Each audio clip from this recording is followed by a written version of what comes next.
Hello, hello, hello. If you're seeing this on live, welcome. If you're seeing this on YouTube after later being uploaded, welcome. This is going to be just come in, sit down, get you a snack. I have a little treat for the Chinese New Year. It's a bun of some sort. Don't quote me on it, it's delicious. And then I also have my oyster squathium. So, hey, welcome in. I'm about to do a collective reading for the new moon solar eclipse in Aquarius that happened earlier this morning.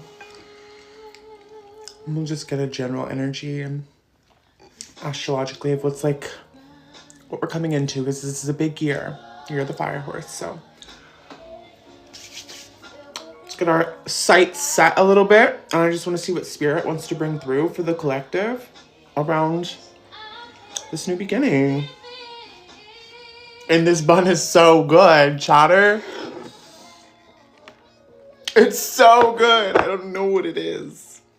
I think it has like a pineapple something crust. It's like not too rich. It's so good.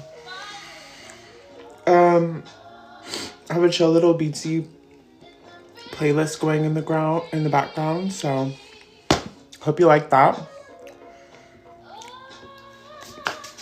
Okay. So I want to start off by talking about the moon's journey, since this is ultimately an eclipse where the moon is swallowing the sun, right? So it's not just like any new moon, which is always like a beginning, always a seeding point or whatnot. But just in her journey from the last new moon in Capricorn at 28-ish degrees, I believe it was 28 degrees of Capricorn, to this new moon, there has been a lot of planetary movement, especially inner planets. And that's brought a lot of the concepts of these places in our life to the forefront of our consciousness, right? And talking about the moon, sun being consciousness and the moon being like the embodied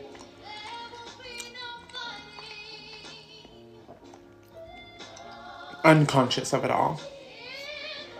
Like the direct part of our unconscious that we experience through emotions and things like that. Okay, girl.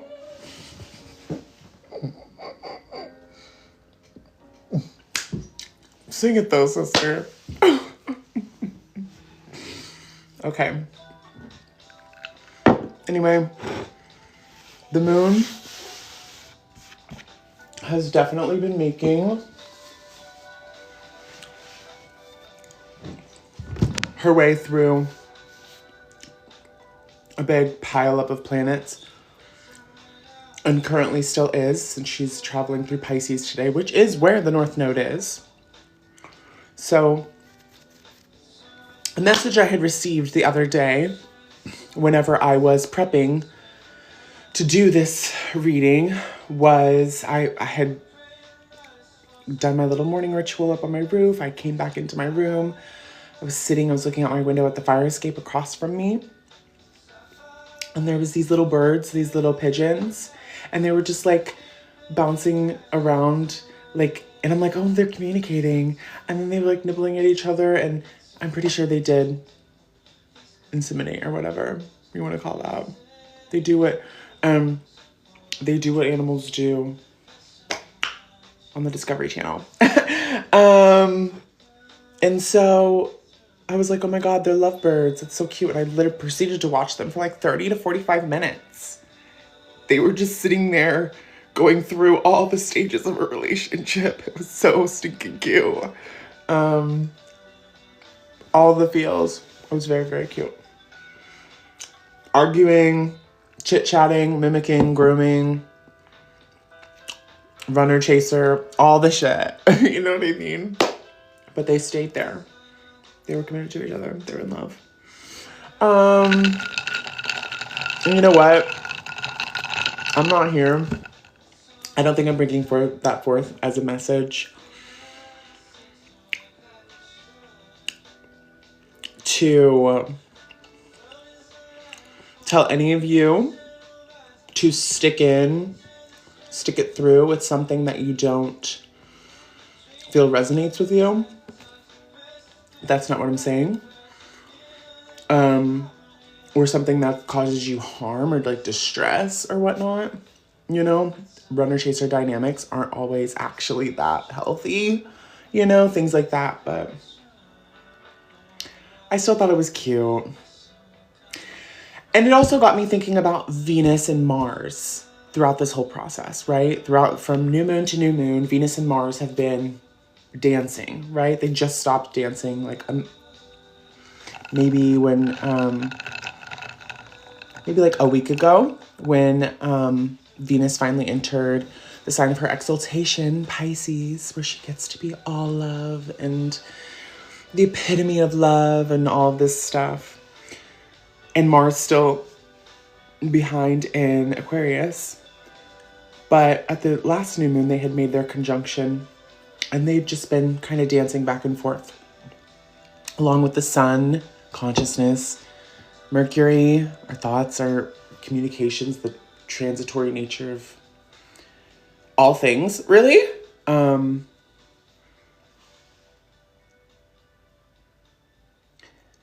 And so I think there's something important, basically, that has to do with love relationships. And I don't think that that's just personally to my life, but I do think spirits had that at the forefront of a lot of my meditations and a lot of my conversations with spirit, because that is something that needs to be brought forth in the collective for some reason.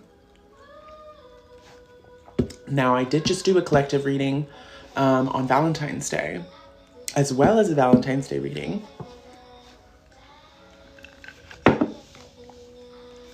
And I also pulled, last time I pulled cards, this card came out and I just recognized it today while I was preparing for this, or this morning when I was preparing for my morning routine. So, partnership seems to be somewhat influential in this new beginning, in this year of the fire horse. There's a message there of, with Aries being very activated, the sign of Aries being very activated by its current guests, Saturn and Neptune, this energy will also highlight like the opposing energy of Libra, which is very much about partnerships, right? Chopped? That's fucked. My reading's chopped or my looks are chopped? Chatter. What are we talking about? Who are you talking to? The Void and my YouTube, because this is also going up on YouTube.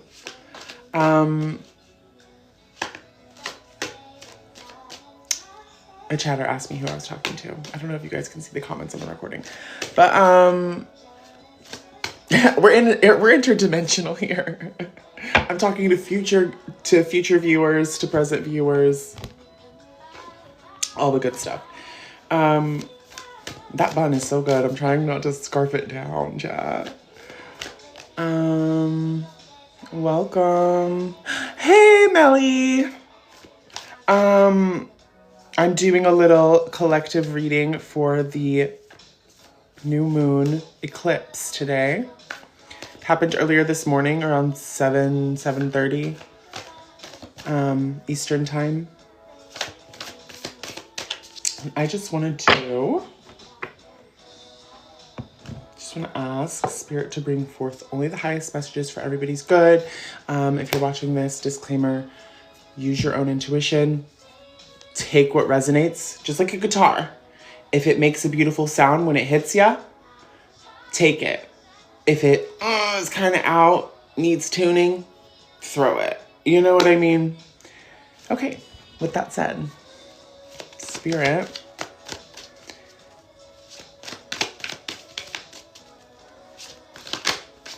What do you want the collective to keep in mind as they start this new journey in the year of the Fire Horse?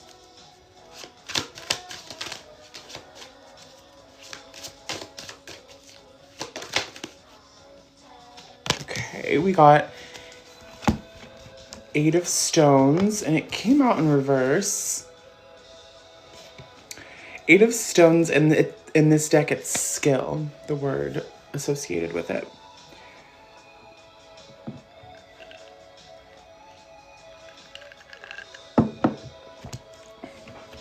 Let's keep going. The 8 of Pentacles can speak about like your hobbies. It can speak about your day-to-day work and activities as well. This being in reverse, it might be advice to skill build, right? Even just like personal anecdote, getting on here and doing this is, for me, skill building, because as you put into practice, as you're a newcomer at things, we have this energy, this Aries energy is about to have us all acting real audacious. And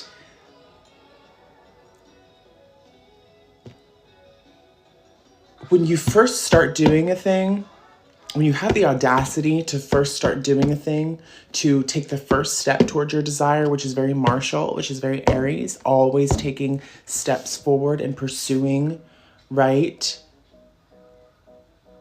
what they desire. When you take the first step, sometimes you stumble. Sometimes it's kind of a mess, right? And over time, that ability to just act that ends up sometimes being unstable is what causes stability to come in, right? Is what causes us to get back to balance. Which is maybe where this whole message of the Lovers is coming in the dance of Venus and Mars, right? Because Venus and Mars are very much the principle of desired and the desirer, right? The thing of beauty that is wanted, right? That attracts, and the observer of that beauty that pursues and seeks after that beauty, right? And it's igniting that principle within all of us when it comes to all of our desires, right? Not just in loving relationships, but genuinely with everything we desire. You know, Venus can be the principle of money, right? How you attract wealth, right? Whereas Mars would be the principle of personal drive and power. So how are you going about acquiring that said wealth, the things that you want, right?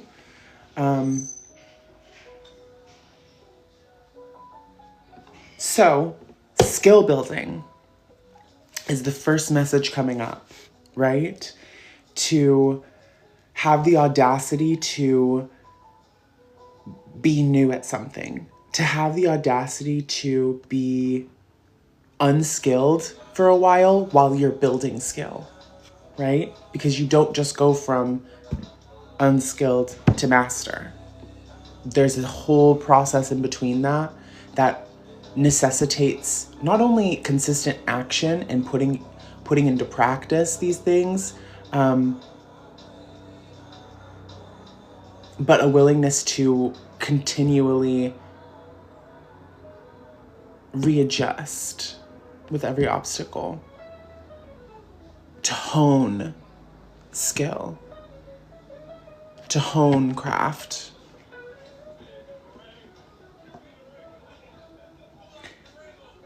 Something else is coming up, but let me just keep going because I have a couple more cards in my hand. King of Arrows, which is Kingfisher. This is the King of Swords, represented by the Kingfisher bird in this deck. And Page of Vessels, or Otter, in this deck. Immediately thinking of He Who Shall Not Be Brought Up right now, because I refuse.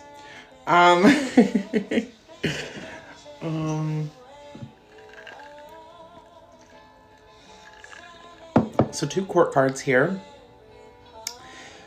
The King of Swords, which is like the master of that element, the king is. And then we have the Page of Cups, which is like the novice of that element.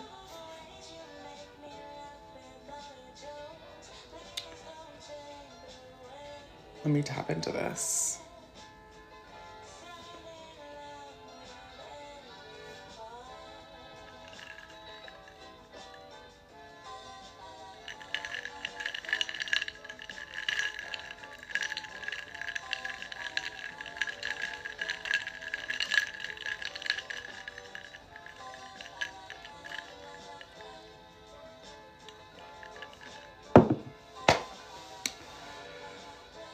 King of Swords is kind of cold and detached.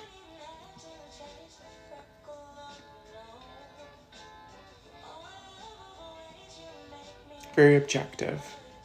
It does give Aquarius energy.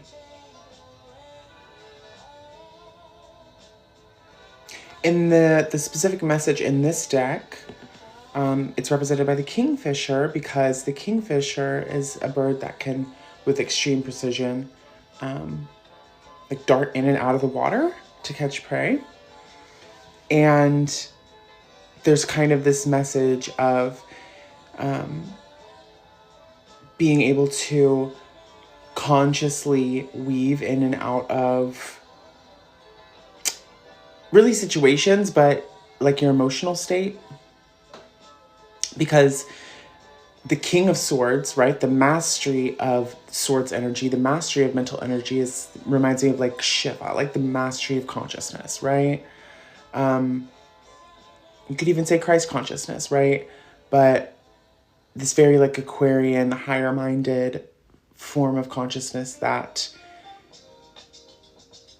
has a detachment from their emotions that is often stigmatized, but and this new moon eclipse is happening in Aquarius, there's a detachment from emotions, but it's nonetheless the water bearer, right? It's still a sign that's able to move into and out of emotion. It just stays in the air. It is a bird, and it makes the decision consciously when and how it's going to dive. You know? Then you have the Otter in reverse, Page of Cups. Page of Cups is a lot about creativity, right?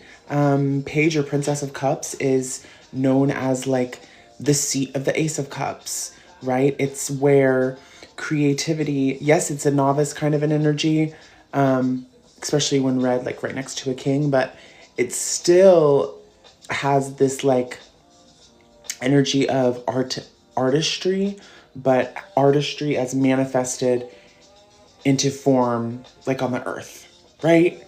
Because the princesses are going to be like very earthy, right? They're the seat of the energy. So it's where it goes from theory to real practice. It makes me think of the angular houses, right? The pages are where the energy actually anchors into our everyday life. So again, it's bringing up this like struggle with bringing some form of art through, right? The struggle with actually sitting down and writing the poetry, or sitting down and painting the painting, or getting on live and fumbling through a reading like a novice, right? But it's like maybe the discomfort in being a novice at your creative expression. But with the King of Swords in the middle of these two cards, almost like diving down from the cards in the way that the bird is flying, it's an intentional act, right? It's like still being the conscious co-creator of your life, even if it looks messy, right? Still striving after your desires, right? Still building your skills, still creating your art, and kind of taking an intentional dive into the water, out of your element, really, you know?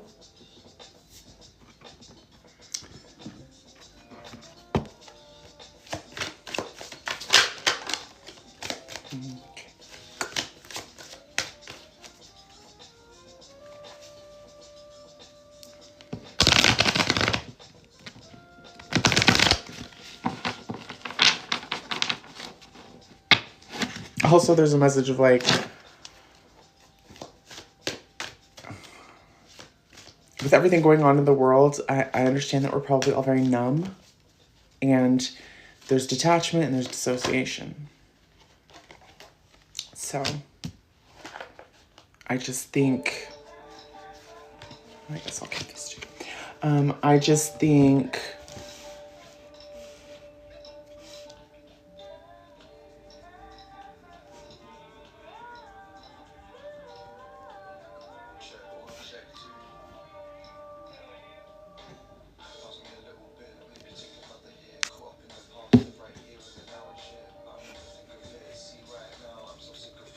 loading.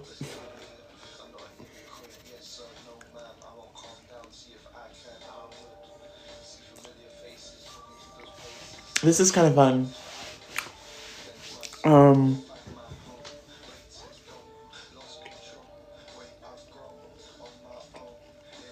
There could be a discomfort,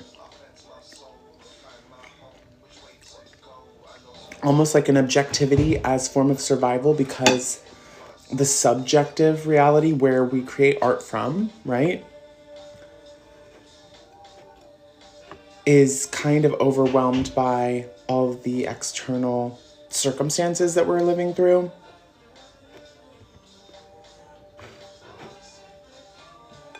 So it might be hard to access that place within us that's very creative, right?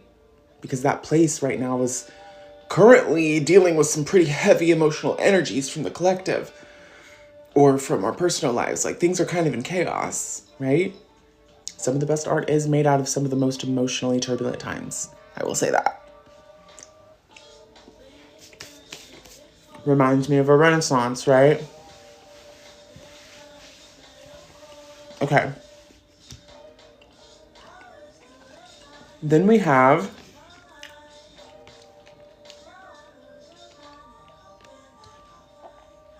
and I'm doing it in this like ascending order.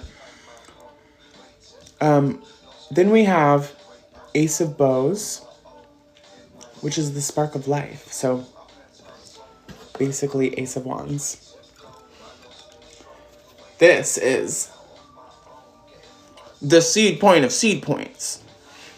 Literally the spark of life. I like the aces in this one. Anyway. The spark of life, which is the literal seed point of a creative passion, right? Because it is wands, so this is dealing with like spiritual life force kind of energy, type energy. Kind of energy, type energy is crazy. This is like potential. So like the Ace of Wands makes me think of that moment when you have this idea, this like creative inspiration strike, right? And you like see the whole thing unfold before your eyes. You know what I mean? Like you have this like vision, this grand vision of where this passion is gonna go. Or, you know, the thing that like inspires you, and then you're like so excited. Like, you know what I mean? It starts to activate you like spiritually. Spark of life, right?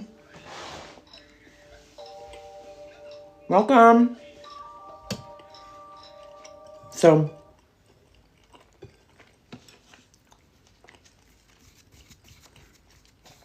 and it's just a seed point. It could go a million different ways, right?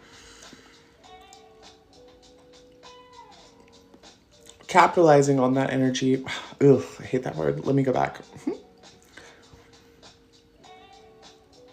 Being intentional with that spark is what this journey is all about, right? Of the skill building, of the choosing when to just be the novice in service of this vision, right? In service of in service of this thing that gives you a spark of life, right? In service of this thing that isn't manifested but you can like see it and it's exciting and it excites you, right? This conjunction coming up is at the 0 point of Aries, right? very much, this is the 0 point of Aries, the very first spark of light, right? The very first,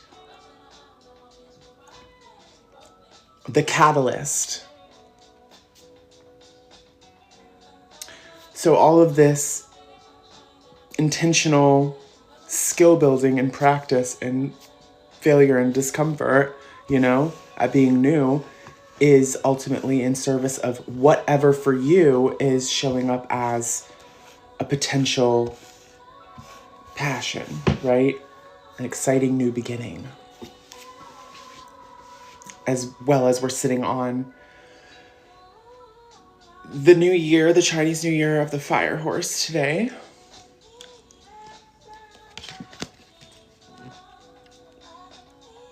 Six of Vessels in reverse.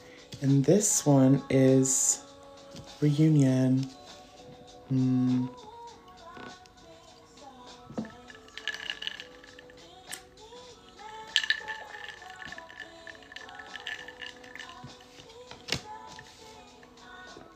And Stag 8.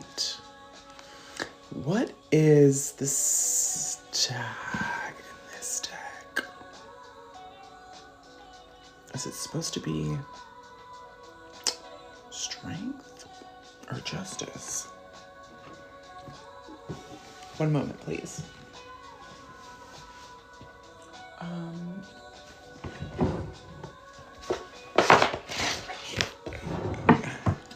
I prepped for this.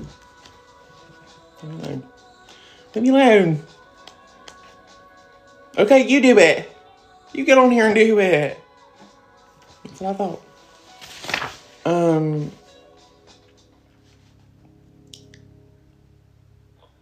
you.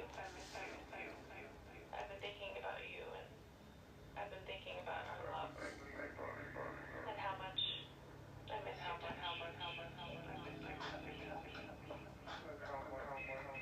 I wonder then what 11 is in this. Because this is more like the Justice card. Sometimes the Justice card and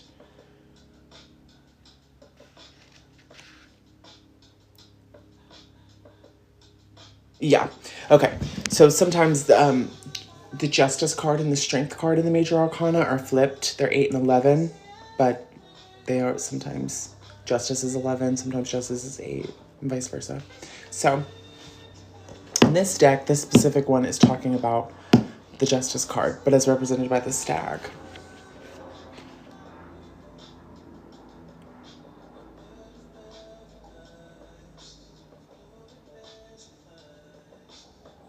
Okay, I'm going to read that. But first, I want to say, so there's becoming intentionally a novice in service of this passionate new beginning and in service of nurturing this spark of life, right?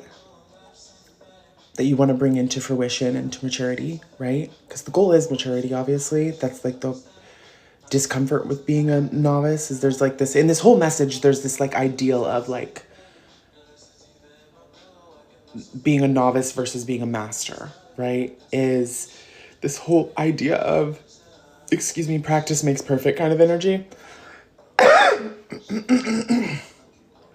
In service of a goal or a new beginning, in service of this new beginning. This is a new beginning kind of a reading.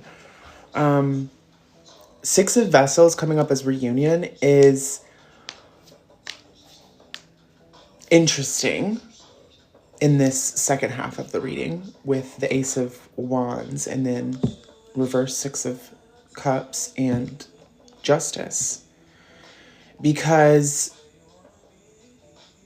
again, referring back to the prologue of this reading, the energy of Venus and Mars,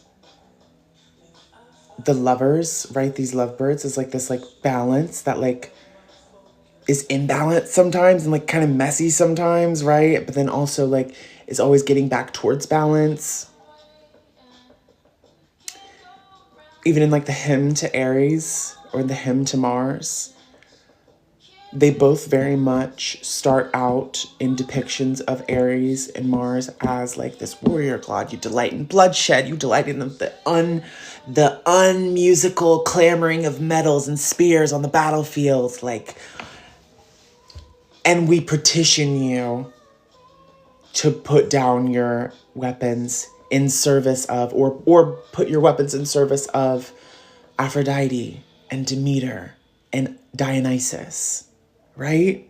Like this energy of the principle of war, the principle of instability, the principle of conflict, the principle of strife, the principle of drive. Mars, Aries, is ultimately in service of the principle of balance, the principle of peace, the principle of beauty, the principle of desire, the principle of love, right?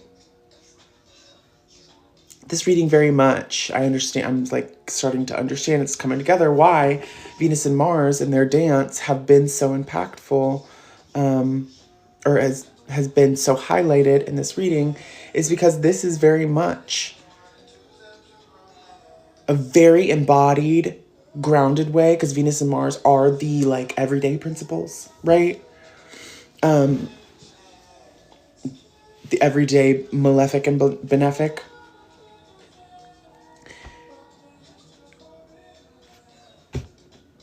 So you have intentionally being a novice in the first half of the reading, intentionally being a novice to build the skills in your creative pursuits and to actively choose to be a novice, to actively choose when to dive into that. And the second half of the reading is very much about the dream. There's a spark of life, right? There's a spark of inspiration for a new beginning in your life.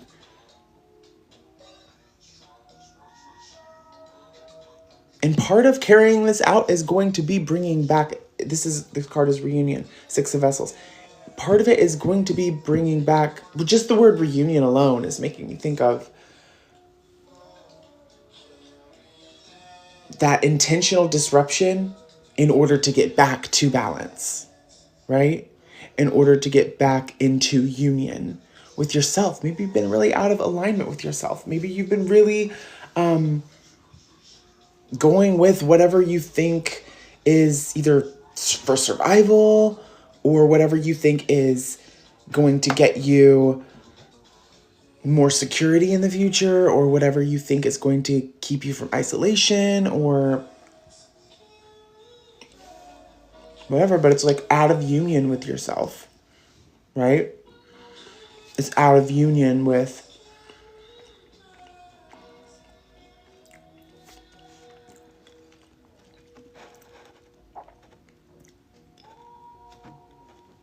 because six of cups can be like a soulmate card too. Pretty sure the Deacon is Sun in Scorpio.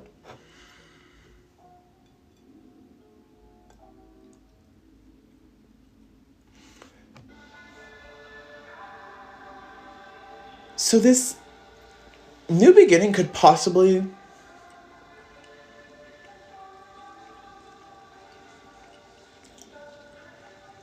feel like,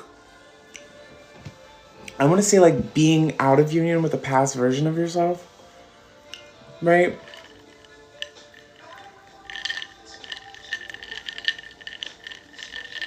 Which causes some discomfort because we're not familiar with it, right? The Six of Cups is very much about like memory and like past life connections and things. It's often associated with those things, at least.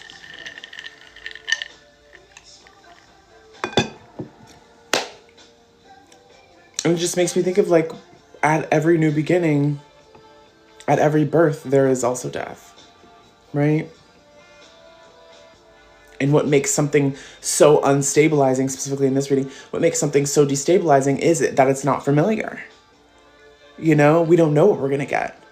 It's kind of like the devil you do is better than the devil you know is better than the devil you don't. Like, that saying exists to say that even the worst circumstances that you're familiar with are often more preferable, and we often choose more over the potential, just even the potential of discomfort or something bad happening that you're not familiar with. And that we would just go ahead and actually suffer with familiar discomfort rather than taking the potential, rather than taking the leap and potentially experiencing discomfort that we are not familiar with. Let me read this stag card real quick. And I think on a personal reading points, on a personal level, some kind of adjustment or interaction has taken place. The key here is responsibility. We must, as individuals, constantly observe the rules and regulations of society, and these can fluctuate as the views and knowledge of civilization change. Chatter, hold on. Whether on a political or moral level, we subconsciously know when a realignment we subconsciously know when a realignment of our perception is due. This is a time to welcome the justice that has arrived with the coming of spring and the fire of creation. Face the coming season with honesty and integrity and trust the right and appropriate action. And trust to right and appropriate action. Y'all, if I'm not a living example in this moment of stumbling the fuck through it,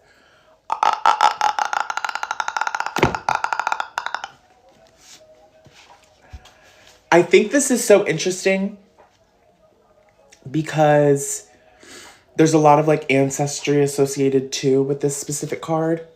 Note the shield that this figure is holding and the axe, right? Representing like all of the past pathways and the future pathways and all of this, and the ability to cut those and to cut any, like this being like the figure that can have the ability to cut our connection to the past or to patterns or whatever. And it's not necessarily about like a common or typical form of like morality and justice and judgment.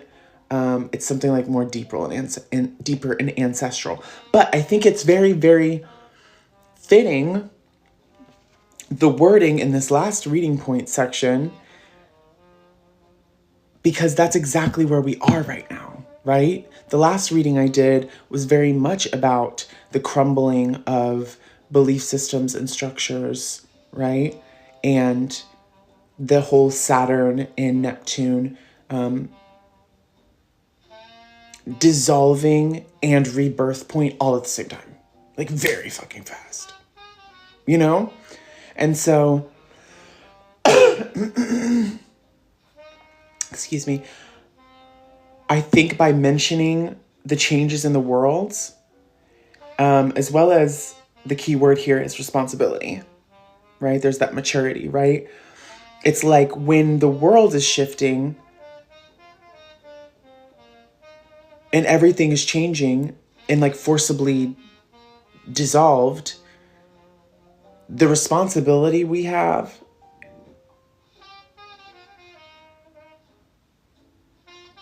is to nurture this new fire of creation, right? Is to nurture this new potential. And that nurturing looks like going ahead and being a novice at something. It looks like whatever that spark is for you, whatever that new seed is for you, now that everything's fucking crumbled, you being responsible for nurturing it.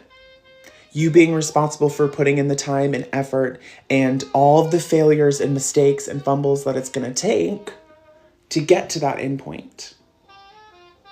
Right?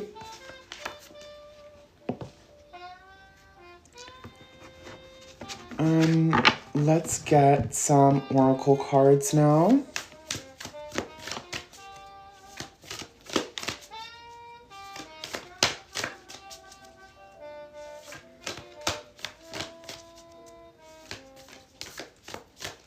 I'd hate to bring up my own personal anecdotes and experience, but like as I'm sitting here, it feels like Spirit really wants me to share what I think is obvious, but I'm comfortable doing this kind of a thing for people that I know in person. You know, I'm comfortable doing this kind of thing for, you know, like some in-person clients, or, you know, I'm comfortable doing this thing for strangers at bars, right? My practice. And by this thing, I just mean my practice, right? Tarot, but also just like reading astrology charts and things like that. I'm comfortable doing it for people I'm dating. I'm comfortable for doing it. You know what I mean? I'm comfortable in doing it in all the ways except for getting on a larger platform and doing it even more professional, like doing it like it's a vocation.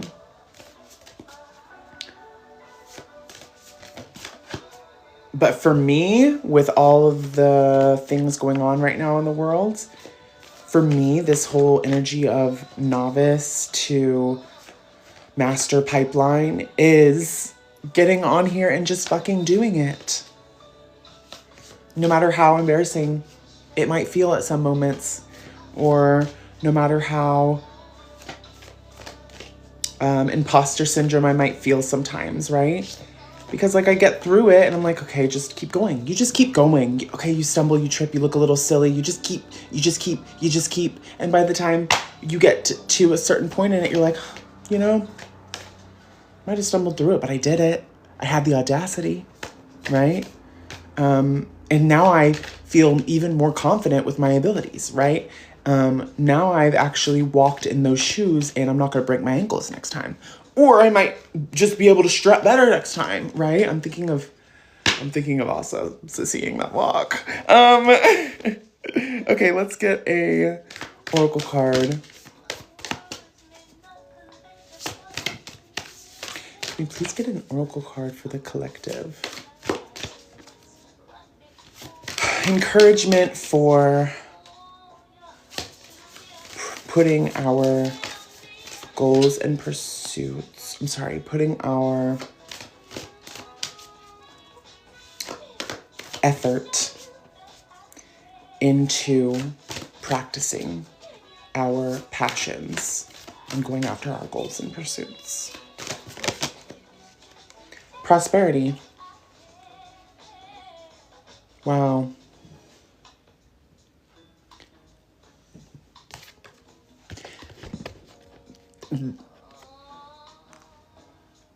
A lot's coming through here. So, red, especially in Chinese culture, which is why I'm wearing it today, is good to wear on the New Year, the Chinese New Year, because it symbolizes prosperity and abundance, right?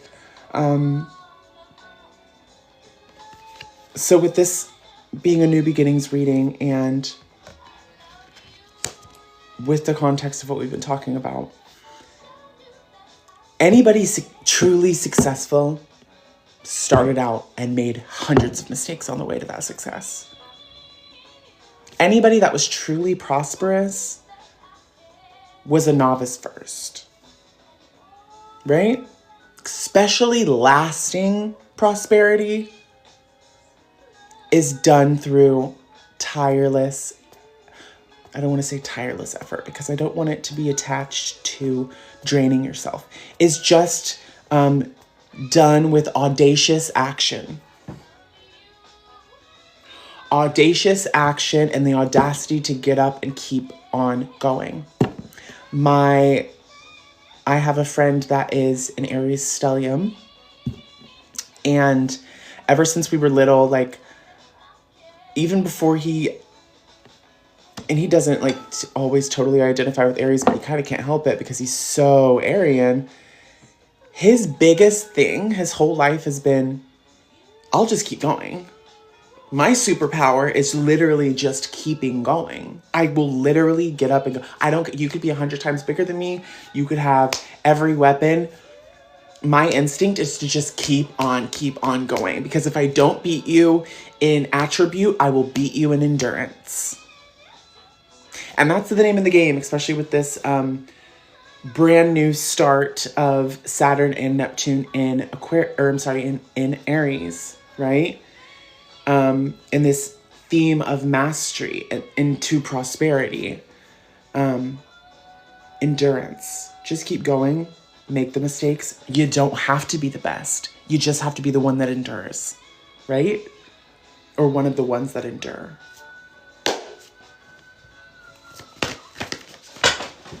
Very much encouragement, though, that there is prosperity at the end of that, right? That it's not just for naught, so to speak.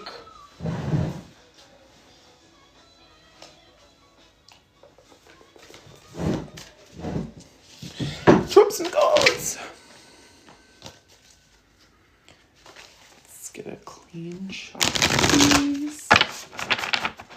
I think there's a lot of potential. My intuition says that there is a lot of potential for prosperity for folks who do have the audacity in this coming season, right? We'll have a stellium of planets in Aries, like a fat stellium of planets in Aries in April, right? All having crossed this new conjunction, right? Especially a lot of personal planets. And again, that's like very embodied, very grounded energy.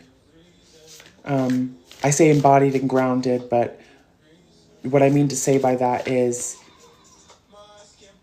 it's not abstract things going on when personal planets go into new areas of charts, or something is affecting a personal planet in your life or something. That's going to be, you're going to have tangible things to point to represent the effects of those personal planets. So it's going to be tangible, right? Whatever you're working on, I'd imagine, after this seeding point and dissolving point and this really fast new beginning, right? As you're having the audacity and all of that, I'd imagine that April's going to be a very important time of, hey, keep going, like really exercising your endurance, really exercising your ability to be willing to be unstable, to be destabilized, to find stability, like your ability to keep on going, keep on trucking, and keep on getting back up. Or it could be some kind of a culmination of some prosperity, or maybe you're finally starting to see the fruits of this mode of being.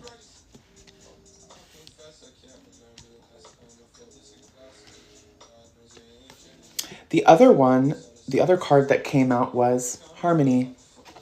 Very focused on the sacral chakra. And again,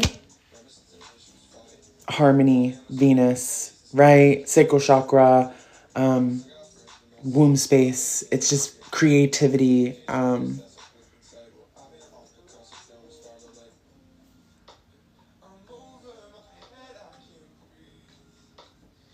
Harmony, the word harmony especially, though. 22 is the master number, which is like the master builder, because 2 and 2, right? 2 is feminine. A double 2 is like this very psychic, spiritual, feminine desire form, right? And they combine to a 4, which is very grounded, practical, materialized.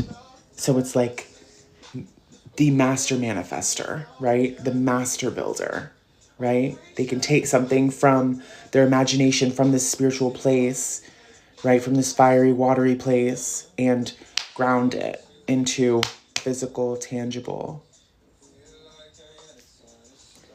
So with like the harmony, it just, again, brings in the principle of Venus to me. And the disruption is ultimately to get back to balance and harmony, right? There's another message here that I'll bring up when it comes to the lovers and when it comes to Saturn and Venus and Aries. And this is a message that came to me back.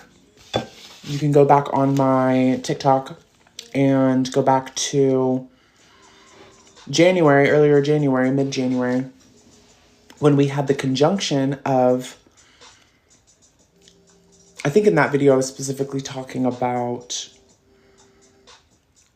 the conjunction of Neptune and Pluto in Aries and eminence. So go back to that video. But within there, I had mentioned my thoughts on the conjunction of, I think it's that video, the conjunction of Venus and Mars, the lovers, in the sign of both conjunct the sun, right? I'm pretty sure Mercury too, kind of, but both conjunct the sun and the moon, close to that time too, when the new moon happened, obviously. And opposing Jupiter in Cancer. And they were in Capricorn, ruled by Saturn. And it's like the lovers meeting up, right? The principle of the lovers meeting up, ruled by Saturn, which is like the principle of restriction and limitation and like age, you know? It just very much gives the story of Venus and Mars and Hephaestus. So Venus was forcibly wed to Hephaestus, right? But Venus and Mars always had a thing, right? That's that magnetism. That's that like attraction. Like they just cannot stay away from each other, right? And one time they had finally joined up or whatever. This was after she's married to Hephaestus, and basically Hephaestus catches them, or maybe they had set a trap for them actually. And with the help of Zeus, the king, right, which is where I'm seeing like this opposition to Jupiter, as well as the conjunction to Sun and like the king, the rule of law, right, fate.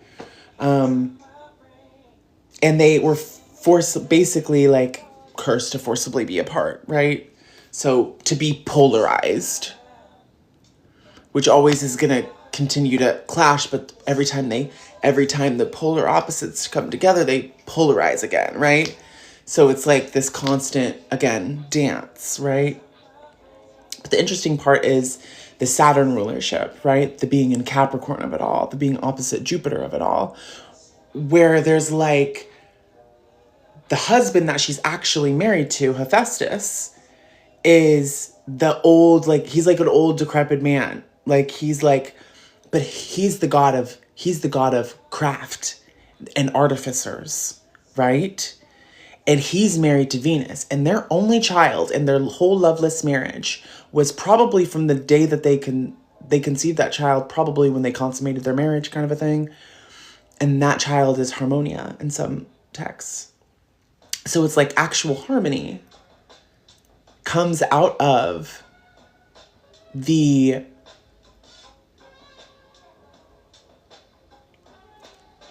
how do I want to say this? Harmony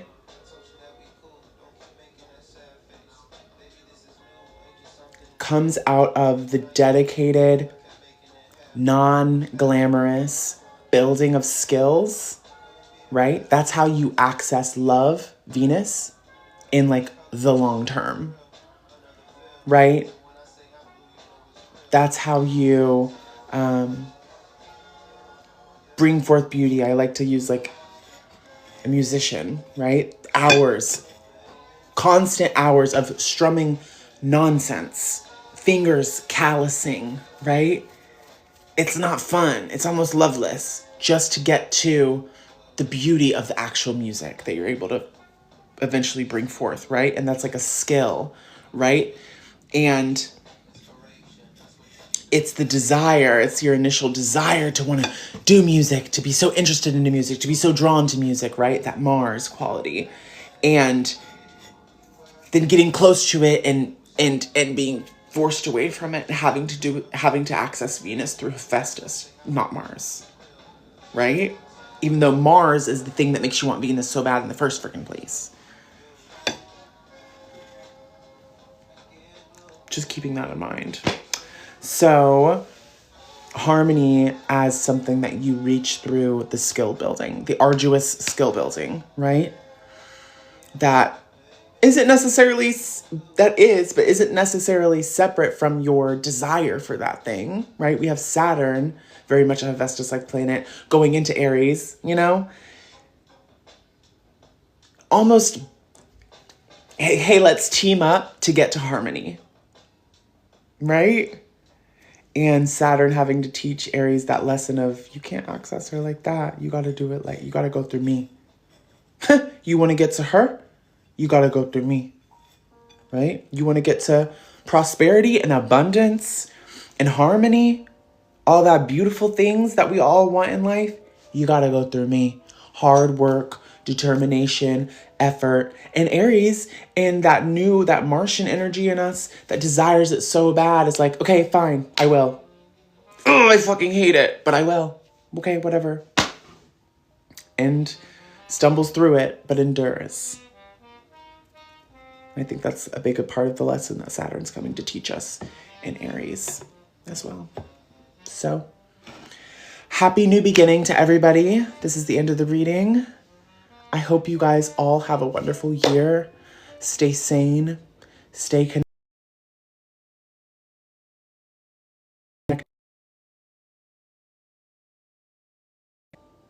Stay connected to what fuels you, and to what you desire, and to developing a responsible relationship to what you desire through enduring effort towards